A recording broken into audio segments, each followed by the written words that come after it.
Повеќе имена се приведени во акција на ОЈО-ГОК и МВР, која денеска е спроведена во Државната платежна агенција. Во моментов на информативен разговор е задржан и Илија Стоилев, актуелен директор на агенцијата поради сомнеж дека бил затекнат како прима подкуп во износот, како што дознаваме, 5000 евра, со цел да забрза процес на исплата на европски пари кои ги распределува агенцијата. Повеќе лица, меѓу кои и веде директорот на Агенцијата за финансиска поддршка во земјоделството и руралниот развој, попладнево се приведени. Истрагата е поврзана поради подкуп. Во текот на утрешниот ден се очекуваат повеќе информации од надлежното обвинителство.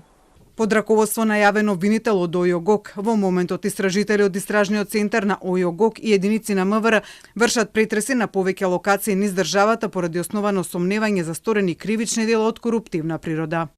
Според изворите на Телма, подкупот бил баран за да се исплатат побрзо и преку ред пари од проекти финансиран од странски фондови. Дознаваме дека со истрагата е опфатен и поранешен пратеник од Струга.